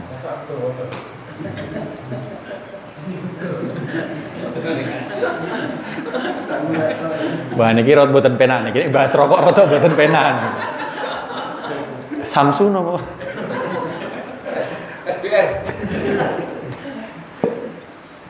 Insyaallah. Baik, zakat fitri masih ada yang ditanyakan? Setelah kita Iya. misalnya zakat itu diminta untuk proposal itu gimana Pak? Proposalnya gimana? Karena ada banyak proposal masuk. Ada yang pada asuhan, ada apa ya anak cacat, ada yang kita tidak tahu apa. Itu biasanya itu gimana? Baik. Kalau zakatnya zakat fitri boleh Pak. Karena zakat fitri itu tidak terikat dengan zakat mal yang harus ditasarufkan kepada asnaf. Kalau zakat mal itu ada asnafnya, ada ketentuannya. Hanya 8 asnaf, 8 golongan. Maka zakat mal lebih hati-hati. Kalau zakat fitri gimana? Boleh. Zakat fitri itu selama dalam kategori fakir miskin atau membutuhkan. Hanya saja sebenarnya tidak layak sekolah itu meminta proposal untuk anak-anaknya. Kenapa? Kalau anak asuhnya itu harusnya itu yang mendapat zakatnya adalah orang tuanya, walinya dia yang miskin itu. Harusnya begitu. Tetapi ada yang pakai pendapat karena itu di asrama dan memang membutuhkan, bolehlah diberikan zakat fitrinya. Maka monggo kalau mau pakai pendapat ini, selama di daerah panjenengan sudah tercukupi nggak apa-apa. Anggap saja daerah sini sudah tercukupi, surplus dikasihkan ke mereka karena mereka memang butuh tolibul ilm, misalkan penuntut ilmu, nggak apa-apa. Ngerti ya? Tetapi tidak serta-merta langsung loh ya. Kenapa? Karena fakir miskin. Kalau anak ini misalkan ini kan pondoknya yatim, gitu misalkan, yatim butuh. Yang harusnya dapat itu bukan anaknya. Yang harusnya dapat adalah walinya. Walinya Pak, bukan anak. Anak itu belum dapat jatah, gitu. Karena anak itu ditanggung oleh wali atau orang tua, walinya yang diklasifikasikan. Ya kudune wong tua-tuane sing entuk zakat ning omah dikirim neng pondok. Walaupun ini ribet, tetapi urut-urutannya memang harus begitu. Wallahu a'lam bishawab. Tetapi kalau memang diberikan proposal dalam kondisi sini sudah terpenuhi secara kebutuhan ngoten nggih, surplus enggak apa-apa. Karena akhirnya kita berniat membantu sesama kaum muslimin. Wallahu a'lam bishawab, kalau saya menjawabnya begitu. Tetapi kalau zakatnya ini adalah zakat mal, itu lebih keras lagi larangannya. Yatim piatu tidak boleh menerima bagian dari zakat mal. Pripun? Kaget betul. Yatim piatu itu tidak boleh menerima bagian dari zakat mal. Kenapa? Karena mereka keluar dari 8 asnaf, 8 golongan yang berhak mendapat zakat mal. Zakat mal itu diberikan kepada innamas shadaqat dalam surat At-Taubah ayat 60 kalau tidak salah. Innamas shadaqatu lil fuqara'i wal masakini wal 'amilina 'alaiha wal mu'allafati qulubuhum wa fir riqabi wal gharimina wa fi sabilillahi wa bani sabil. Ada 8 asnaf. Sesungguhnya sedekah yang dimaksud di dalam surat At-Taubah ini adalah zakat mal ya. Sesungguhnya zakat mal itu diberikan kepada lil fuqara, orang fakir, wal masakin, orang miskin. Apa bedanya fakir dan miskin? Apa bedanya fakir dan miskin? Fakir itu dia boleh dibilang sudah tidak punya penghasilan sama sekali. Butuh banget. Dan kondisinya dia bahkan sampai harus meminta-minta karena memang sudah tidak punya penghasilan sama sekali. Sehingga Rasulullah SAW mengatakan kadal fakru ayyakuna kufrun. Hampir-hampir saja kefakiran itu membuat orang menjadi kafir. Artinya kafir itu kufur, Pak. Ngundomono Gusti Allah, nggak sadar dia. Karena betul-betul dia sudah tidak punya apa-apa, maka layak betul dibantu. Tapi kalau miskin, itu terkadang dia masih punya penghasilan walaupun belum mencukupi sepenuhnya, hanya mencukupi sebagian. Sepenuhnya ya Pak ya. Dia sudah punya penghasilan, tapi belum mencukupi sepenuhnya, sehingga dia miskin dan dia bersabar. Rasulullah itu paling sayang dengan orang miskin. Rasulullah itu berdoa, Allahumma ahyini miskinan wa amitni miskinan wahsyurni fi zumratil masakin. Ya Allah, hidupkan aku dalam kondisi miskin. Wafatkan aku dalam keadaan miskin dan bangkitkan aku kelak bersama rombongan kelompok orang-orang miskin. Kenapa? Karena hidup miskin itu konsekuensinya dia bersabar kepada ketetapan Allah. Mati miskin, anak putune ora riweh-riweh rebutan warisan, ora kekean tanggungan, sehingga ketika nanti dibangkitkan dalam kondisi miskin itu hisabe ringan. Ngerti nggih? Jadi fakir dan miskin betul kata beliau. Fakir itu dia sudah nggak punya apa-apa. Miskin jek iso, jek kerja, ning urung cukup 100%. Tapi dia masih berusaha, masih mampu. Jadi dia masih berikhtiar menjemput rezekinya Allah, tapi diuji Allah memang kerane lagi netes, bukan ngitir, netes. Fakir, miskin, yang ketiga amil, karena amil yang kerja setahun itu tadi. Mu'alaf itu yang baru banget masuk Islam, Pak. Di Indonesia ini pengertian mu'alaf rancu. Orang yang masuk yang dulunya Nasoro misalnya Kristen masuk Islam ning wis tahun 80 teko saiki disebut iki mu'alaf. Enggak. Yang disebut mu'alaf di dalam ayat ini adalah yang baru masuk Islam, yang hatinya baru tertaklukkan, baru tunduk di bawah Islam. Dia diberi zakat walaupun kaya. Mu'alaf walaupun kaya dikasih bagian. Kenapa? Itu untuk menarik dia supaya kuat keimanan. Hikmahnya mu'alaf dikasih zakat itu untuk menguatkan keimanan, Pak. Mu'alaf. Tapi nek mu'alaf wis ke tahun 90-an, yo itu sudah bukan mu'alaf, Pak. Proses mu'alafnya tahun 90 itu. Setelah itu muslim hakiki dia. Walaupun sebelumnya dia Kristen misalnya. Begitu. Jadi istilah yang di Indonesia rancu membuat kita yang penting mu'alaf dikasih zakat, jangan. Enggak. Mu'alaf itu yang baru-baru terutama. Yang lagi masuk Islam atau yang baru masuk Islam lah. Dalam kondisi seperti apa, apalagi kondisinya memang miskin. Jadi dikasih itu ben senang. Islam itu perhatian kepada orang miskin. Mu'alaf, kemudian itu yang keempat, yang kelima adalah al-gharib. Gharib itu pailit. Bangkrut. Diutang akeh. Utangnya akeh. Gharib itu wong sing utange akeh. Dia diberi zakat mal tapi dalam konteks untuk membayar hutangnya atau untuk memenuhi kehajah pokoknya. Tapi kalau dia dikasih zakat, gharib ini orang yang punya utang banyak itu dikasih zakat, ora dienggo tuku beras, ora dienggo tuku minyak, ora dienggo nyaur utang, malah dienggo tuku iPhone 14 gitu. Itu banget tenan. Itu boleh kalau hukum Islam tegak, itu zakatnya ditarik balik. Karena tidak dipakai sesuai dengan peruntukannya. Dia dikasih zakat karena dia kakean utangin, gue bayar utang atau gue tuku bahan makanan pokok. Ibaratnya nek kakean utang gue belanja beras ora mampu gitu. Itu gharib. Wafir rikob sekarang sudah tidak ada. Rikob itu sekarang tidak ada. Rikob itu budak yang memerdekakan dirinya kepada tuannya. Artinya budak yang dia menebus diri kepada tuannya. Seorang budak itu dia boleh nego dengan tuannya. Tuan, aku pengen merdeka, berapa aku bayar? Menebus diri saya berapa nilainya? Itu boleh. Tuannya mengatakan tebusanmu 10 juta mas. Nek kowe iso ngek aku 10 juta kamu merdeka. Lah orang kayak gini itu jatuhnya namanya rikob, budak yang berusaha untuk memerdekakan dirinya. Meraih kemerdekaan diri itu disupport Pak secara Islam. Karena perbudakan itu kehinaan Pak. Betul kehinaan. Maka di dalam Islam tidak boleh seorang memperbudak orang lain, nggak boleh. Maksudnya orang merdeka terus dibudakke nggak boleh, kecuali hasil dari perang. Kalau perang tawanan jadi budak boleh nggak? Boleh, karena orang Muslim nggak mungkin perang dengan sesama kaum Muslimin. Boleh berarti orang kafir jadi budak boleh, tapi Muslim dijadikan budak nggak boleh. Baik. Wa fi sabilillah. Fisabilillah itu dalam urusan fisabilillah itu misalkan perang. Fisabilillah itu perang. Thalibul ilm fisabilillah enggak? Iya, fisabilillah tetapi bukan yang prioritas. Fisabilillah di sini konteksnya memang dalam kondisi perang. Harusnya di sini kita berikan zakat kepada saudara kita yang diserang di Palestina, di Gaza, kemudian di Irak, kemudian di Suriah, itu masih boleh.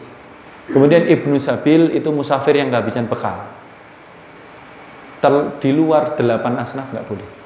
maka anak yatim itu tidak masuk ke 8 asnaf ini. Ngerti ya Pak ya?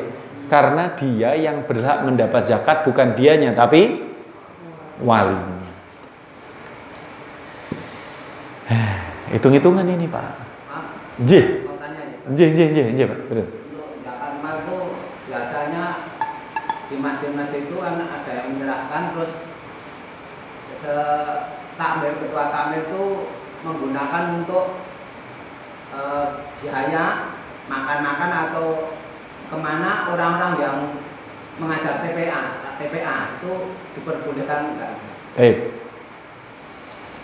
Maka kita kembalikan dulu Pak Pangapunten bahwa asnafnya ada 8, golongannya cuma ada 8. Jadi kalau itu diterima oleh pengurus masjid, kemudian dipakai untuk jalan-jalan atau untuk acara apapun, selain di 8 ini tidak boleh.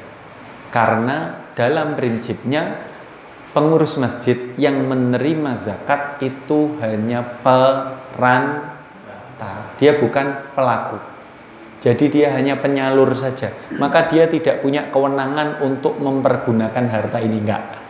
Saya ulangi ya. Statusnya hanya petugas saja, perantara saja. Sehingga dia tidak punya kewenangan untuk menggunakan harta itu. Dia hanya menyalurkan kepada golongan yang berhak mendapatkan saja. Jadi terus dia gunakan iki nggo mangan-mangan bareng-bareng, enggak boleh. Dia hanya boleh menyalurkan kepada golongan-golongan yang sudah tadi disebutkan. Oke? Jadi itu nggak boleh Pak. Kalau tidak boleh berarti nanti saya meneruskan di masjid saya gitu. Biasanya kan untuk biaya makan-makan dan kepada orang yang mengajar TPA itu. Jadi nanti insya Allah saya berani negur kalau memang itu nggak benar tuh Ustaz. Terima kasih. J.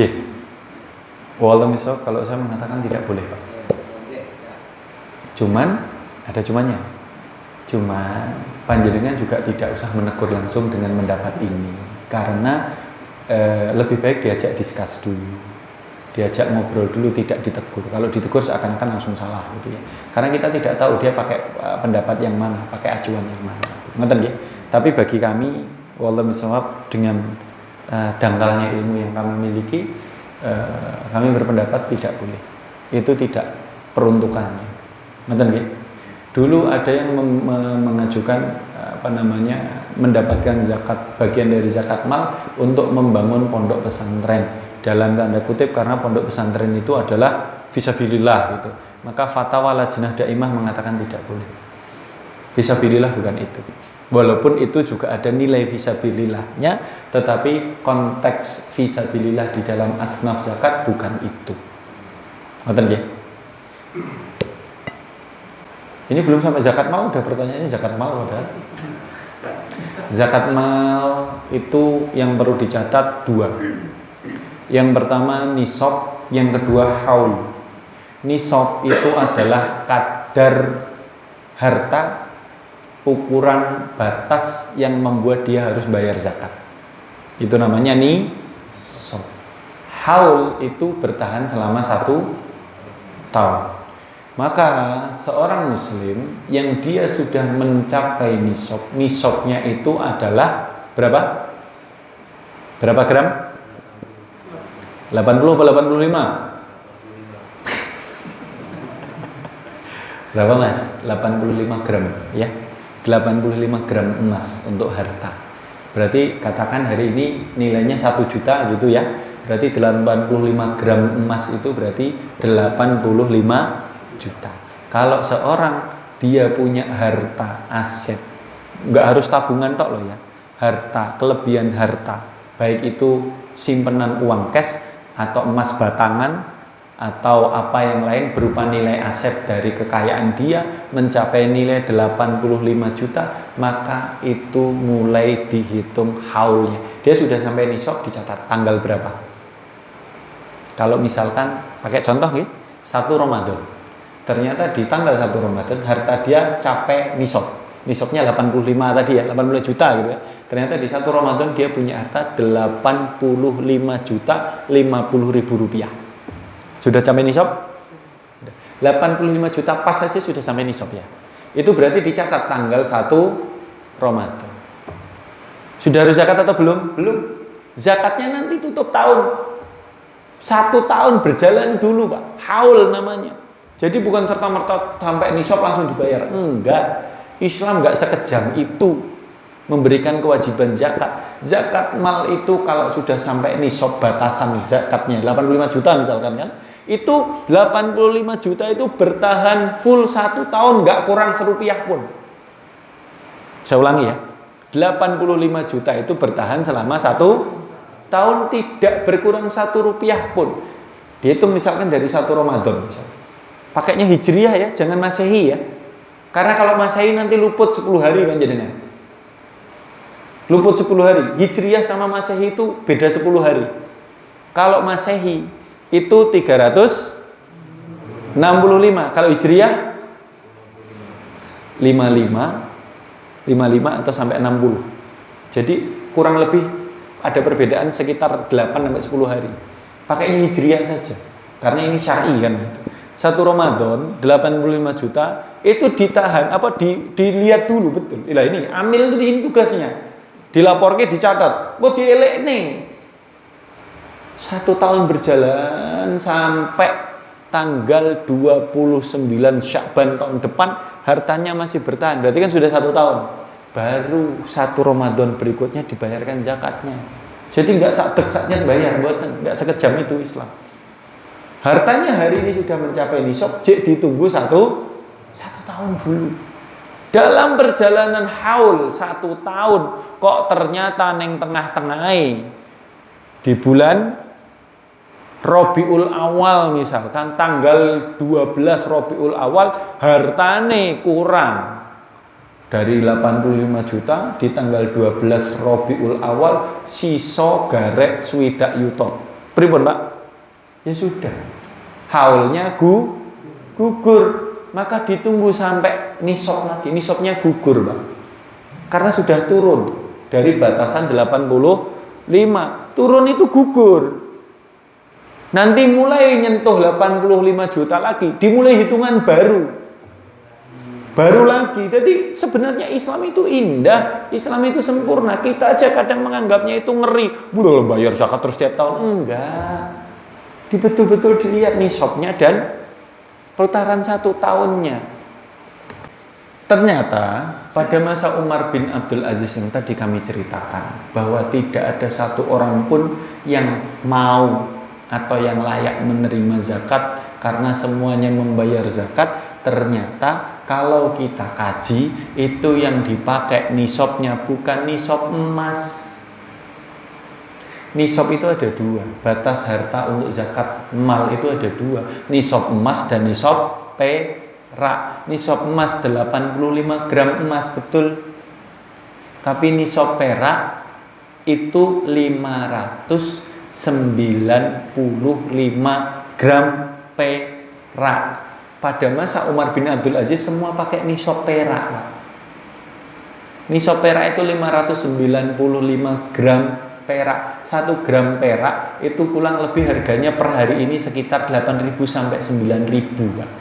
Jadi 595 gram perak kalau dikonversikan uang sekitar kurang lebih 5.500.000 rupiah.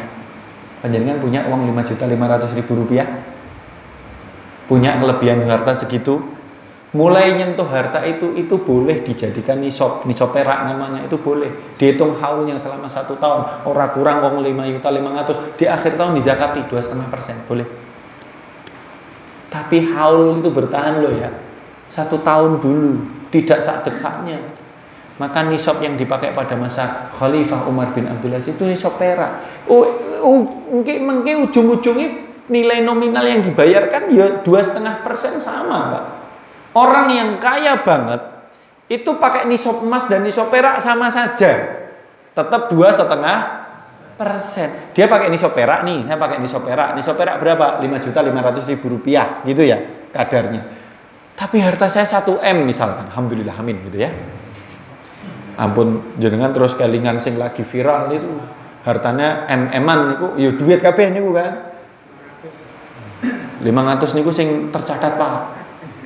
Jenengan mboten sak mikir niku mumet nggih. Kula nggih mboten pengen mikir niku. Niku kalau pakai nisab perak pun sama saja. Kenapa? Yang dihitung pada akhirnya kalkulasi total nilai harta. Yang penting orang medun saka batas nisab. Saya pakai nisab perak nih, tapi harta 1 miliar kan keluarnya tetap 2,5%. Saya pakai nisab emas juga tetap keluarnya 2,5%. Beda nih, nek pakai nisab emas itu batas atas tinggi. Kalau pakai nisab perak itu batas bawah. Jadi kula panjenengan itu ojo kelangan kesempatan untuk beramal. Ojo terus merasa tidak mampu, tidak sanggup. Orang duwe Mas 85 juta cash. Enggak harus cash. Yang penting aset nilai harta, kelebihan harta kekayaan kita lebih dari itu. Nek emas kok gak nyambung-nyambung, ben kita melaksanakan syariat ben untuk pahala, pakai nisab perak. Nisab perak 5.500.000 saja. Betul? Mungkin enggak? Mungkin, dan saya yakin kita mungkin. Saya yakin kita mungkin, insya Allah. Yang tidak dizakati secara zakat mal, kebutuhan primer tidak, rumah tidak, kendaraan utama tidak. Apalagi? Kalau dia punya rumah 2, rumah yang 1 dihitung. Primer enggak, sekunder kehitung. Dia punya mobil 3, yang 1 enggak dihitung, yang 2 dihitung. Karena kebutuhan primer cuman 1. Nek dia kebutuhan primer loro, po iso numpai mobil loro langsung. Enggak bisa. Tetapi kebutuhan primer itu enggak mesti serta-merta kudu siji, enggak loh ya. Sesuai dengan nilai kebutuhan. Kalau memang di dalam rumah tangga itu kebutuhan primernya mobil harus 2, tapi ternyata punya mobil 3, berarti mobil yang ketiga. Aset, kan begitu? Nilai aset. Selain tabungan cash yang ada di rekening. Pripun? Napa, Pak? Hewan ternak. Masuk betul? Masuklah, itu harta. Dihitung nilainya. Tapi ternak ada zakatnya sendiri sebenarnya. Ternak ada zakatnya sendiri. Kalau ternaknya dengan zakat ternak yang sudah dikeluarkan ya sudah. Tapi nek belum, nggak sampai nisab ternak, diikutkan nisab harta saja biar lebih suci, lebih bersih gitu. Kalau ajak mumet ya malam ini. Maka zakat itu serahkan sama amilnya saja. Tunjuk amilnya. Pak Guru nih. Tunjuk saja amilnya, nanti konsultasi sama dia. Wadene salah, dosane ning kono.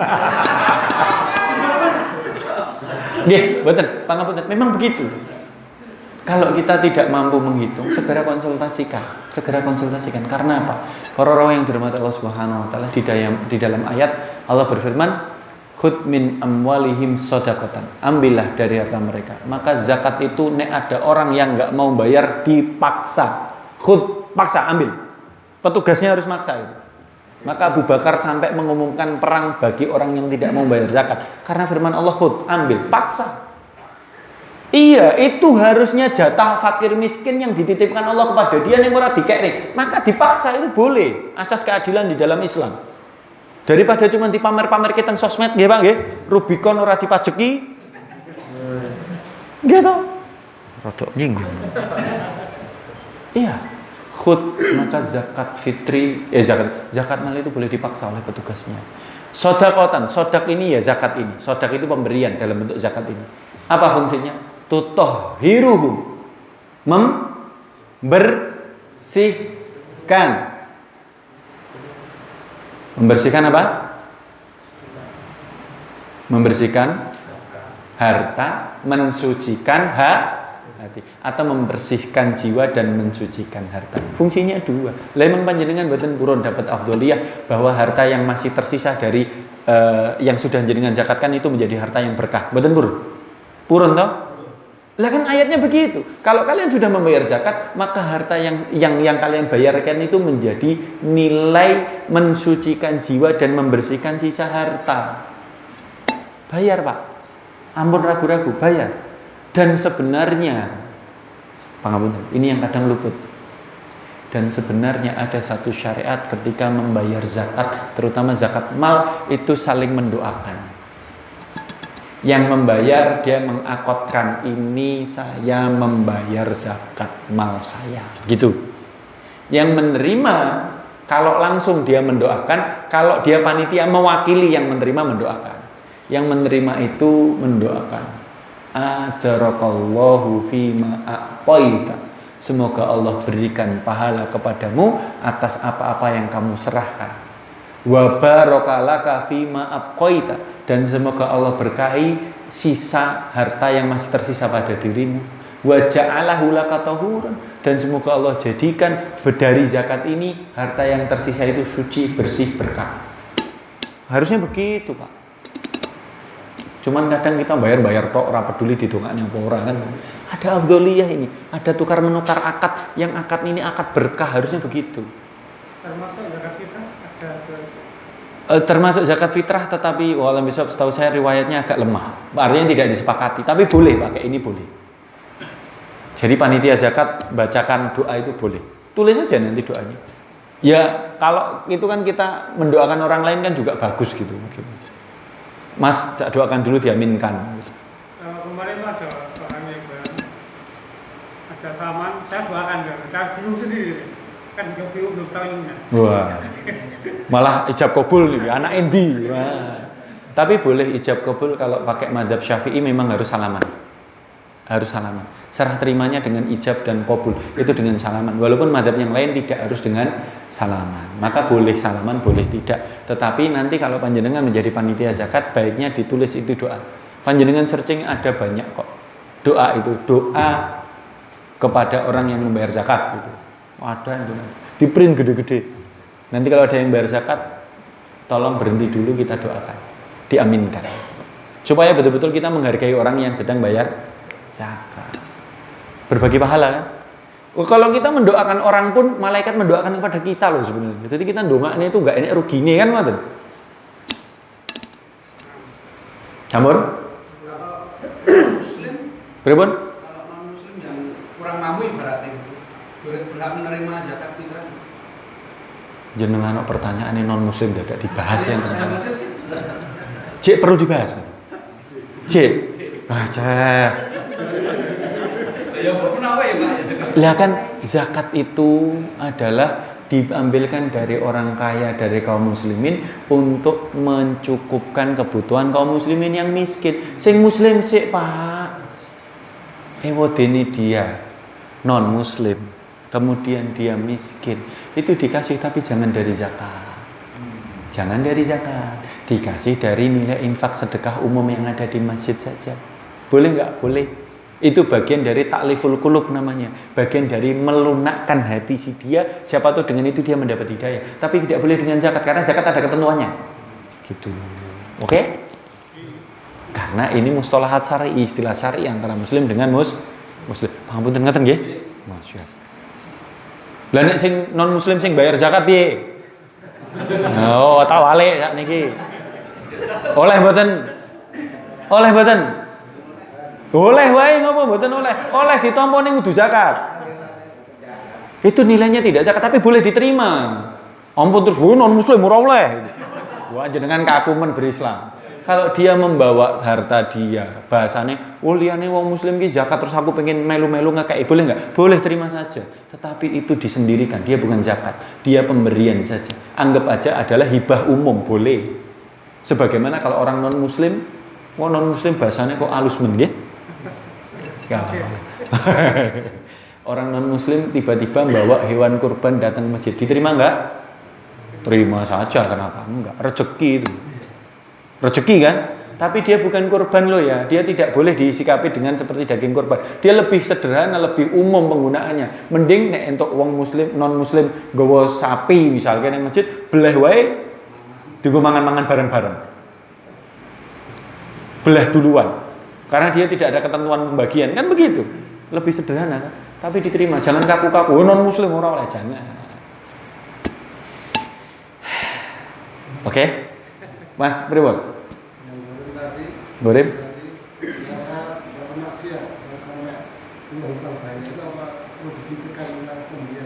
Baik. Muslim tapi? Salat enggak? Batasannya di situ. Salat enggak? Salat enggak? Loh, jenengan jawab sih. Jumat ya ora dianggap salat, Mas. Tapi itu kan belum yang dianggap salat fardu kan kemarin kita bahas. Yang dianggap salat itu salat fardu. Maka pertanyaannya kalau panjenengan tadi atur ke kados mekaten, dia masih salat atau tidak? Kalau dia masih sholat 5 waktu, wajibnya dia kerjakan. Walaupun dia pelaku maksiat, maka dia diberikan zakat, tapi sebelum memberi zakat dakwai dulu.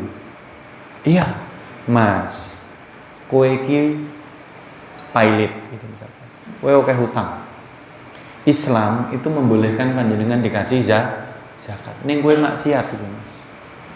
Iki nek aku ora tepo-tepo karo kowe gara-gara maksiatmu ora dikeki lho. Gitu bahasanya. Loh, ini kan bahasa dakwah, ini momentum untuk berdakwah kan. Boleh dia diberi kalau selama dia masih sholat ya, walaupun dia pelaku maksiat, tapi sambil diingatkan, dinasihati dengan bahasa yang santun, yang bagus, yang hikmat, yang bijak, gitu kan. Kalau itu nanti kan yang muncul adalah indahnya Islam gitu. Ojo terus ora iso, kowe maksiat terus kok. Bendino blonjo ning kono kae to sak botol aku ngerti itu enggak usah dibahas. Tapi sesuk dipereni ya. Kan gitu caranya. Momentum dakwah kan. Ngaten nggih? Tapi kalau sapinya itu Loh, kok bareng kuwi terus teko sapi iki piye ceritane? tadi kan Ustaz bilang sapi kalau membawa sapi itu tahu itu upah bandar itu tahu bandar jadi membawa Bandar apa sih, Mas? Nggih, terus membawa sapi ini seluruh bulan tapi dia nggak sholat nggak itu pas kehabisan itu apakah kita lihat itu hasilnya seperti itu apa kita harus pesta seperti itu gitu saya nggih betul. Nggih, saya paham yang ditanyakan beliau ini memang faktual lapangan gitu ya. Di Ngabean Kartosuro. Wah, ini nyebut spesifik ya. Di Ngabean Kartosuro niku kathah juragan-juragan. Napa nggih? Juragan-juragan babi. Nggih, pangapunten, saya nyebut juragan babi, Pak. Mereka kata dan itu setiap korban dia ngasih 1 ekor sapi ke masjidnya, Pak. Terus gimana? Maka menurut fatwa, kita bicara fatwa, kalau pakai fatwa yang warok itu diterima tapi tidak dianggap sebagai kurban. Iya, karena dari harta yang sumbernya haram dan satu-satunya cuman itu, nggak ada sumber yang lain. Tetapi kalau pakai kaedah, pakai mazhab yang lebih luas seperti yang dipakai oleh Abdullah ibnu Mas'ud radhiyallahu anhu, kemudian dipakai juga oleh Al-Imam An-Nakhai, maka orang yang menerima pemberian itu tidak bertanggung jawab untuk menelisik dari mana harta itu. Paham ya? Maka Abdullah bin Mas'ud itu pernah ditanya, wahai Abdullah bin Mas'ud, sahabat kan, bagaimana kalau saya diundang makan-makan di satu rumah yang rumah itu penghasilannya betul-betul 100% haram, saya datang atau tidak? Maka Abdullah bin Mas'ud radhiyallahu anhu mengatakan, kamu datang, kamu makan. Kata Abdullah bin Mas'ud, al-hana'u lakum wal wizru alaihi, itu adalah pemberian bagi kalian dan dosa dia yang nanggung. Sebenarnya pakai hukum ini boleh, Pak, tetapi alangkah lebih baiknya kalau kayak begitu ditegeske. Tapi dengan bahasa yang bijak loh ya. Orang malah ngejak padu ning ngarepan loh ya. Dipakai bahasa yang lebih santun. Mas, ini sejatinya ini adalah momentumnya kurban misalkan. Dan jenengan membawa hewan. Ini bisa menjadi nilai kurban nek panjenengan menjadi muslim yang sepenuhnya. Nek panjenengan cek koyo ngono ki bisa jadi ki dianggap kurban loh, Mas. Piye? Ngoten. Bahasanya lebih santun karena momentum dakwah kan begitu. Celah dakwah itu banyak. Tapi boleh diterima. Maksud saya makan ya jenengan awakne pesta koyo ngono apa ya jangan gitu juga ya. Ya enggak sekaku-kaku itu. Tetapi kalau itu diterima, itu jatuhnya misalkan tidak dianggap sebagai sebuah korban, maka secara tasarrufnya kan lebih leluasa, Mas. Pensikapan dagingnya kan lebih leluasa nggih toh? Enggak ada jatah sepertiga untuk sohibul kurban ya kan enggak ada. Disembelihnya enggak harus menunggu setelah sholat, iya enggak? Iya kan lebih leluasa gitu loh maksud saya. Maka ketika diberikan diterima, tapi saat durungnya ditompo ya dijak spik sih. Lugu sih Mas. Ngopi sih boleh.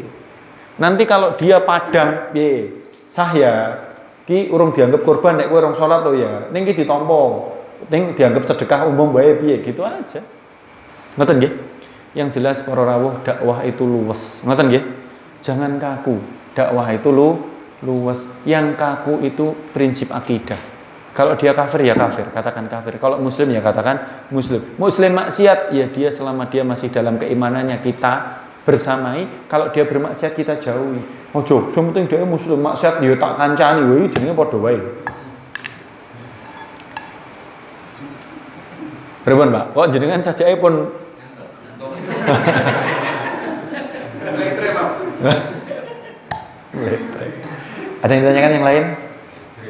Wah, ini sudah panjang sekali kita ini kajian. Saya masih lihat jam itu nggak berubah-berubah. Panjenengan sengaja nih. Menjebak ini nggak berubah-berubah dari tadi. Hampir 2 jam loh nih sudah. Insya Allah. Sampun ya? Alhamdulillahirabbil alamin. Mungkin ini menjadi bekal. Sebenarnya pengennya nanti siang. Allahul ladzi la ilaha illa huwar rahman